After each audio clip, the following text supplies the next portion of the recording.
যারা ঠিকমতো যাকাত আদায় না করবে তাদের পরিণতিও হাদিসের মধ্যে এসেছে, কোরআনে পাকের মধ্যে এসেছে।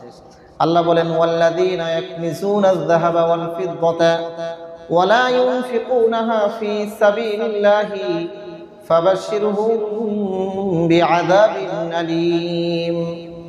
যারা সম্পদকে ওয়াল্লাযীনা ইয়াকনিজুনাজ যাহাবা ওয়াল ফিদ্দাতা, যারা নাকি স্বর্ণ রূপা জমা করে, ওয়ালা ইউনফিকুনাহা ফী সাবিলিল্লাহি, এবং তারা আল্লাহ তাআলার রাস্তায় সেগুলোকে খরচ করে না, ফাবাশশিরহুম বিআযাবিন আলীম।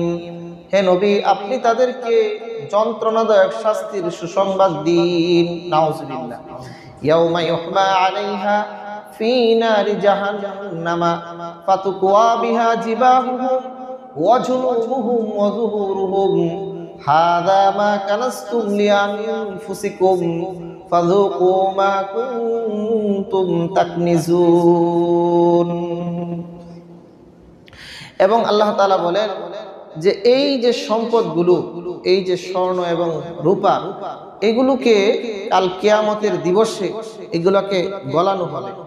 গলিয়ে আমাদের দেশে যেমন আমরা কাপড় ইস্ত্রি করি না, কাপড় ইস্ত্রি করে যে ইস্ত্রিটা 10 মিনিট 15 মিনিট যদি আমি হিট দেই, কিরকম গরম, এরকম ইস্ত্রি বানানো হবে, এরকম পাত বানানো হবে। পাত বানিয়ে আপনার চেহারার মধ্যে, কপালের মধ্যে, কপাল, পার্শ্বদেশ, পিঠের মধ্যে এগুলো দ্বারা সেক দেওয়া হবে। নাউযুবিল্লাহ। আপনি একটা ইস্ত্রি 10 মিনিট গরম করা, আরো 5 মিনিট ঠান্ডা করেন, ঠান্ডা করার পরে আপনার কপালের মধ্যে দিয়ে দেখেন তো সহ্য করতে পারবেন কিনা। যারা যাকাত দেয় না তারা একটু ইস্ত্রিটা নিয়ে দেখুক যে আমি গরম সহ্য করতে পারি। এই ইস্ত্রির গরম থেকে আখিরাতের যে শাস্তির গরম, এটা কি কম হবে না? অনেক অনেক গুণ বেশি হবে, অনেক গুণ বেশি হবে। তো কিভাবে সহ্য করবে? ইয়াউমা ইউহমা আলাইহা ফী নারি জাহান্নামা ফাতুকওয়া বিহা জিবাহুহুম ওয়া জুনুবুহুম ওয়া যুহুরুহুম। এখানে কপালের মধ্যে সেক দেওয়া হবে, কপালের মধ্যে এরকম লোহার পাত ধরা হবে, পার্শ্বদেশে, পিঠে। কেন? 3 জায়গার কথা আসছে, উদ্দেশ্য তো পুরো শরীরেই।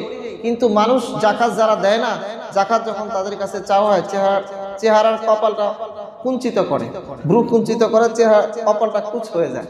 এই জন্য কপালের মধ্যে কথা আসছে।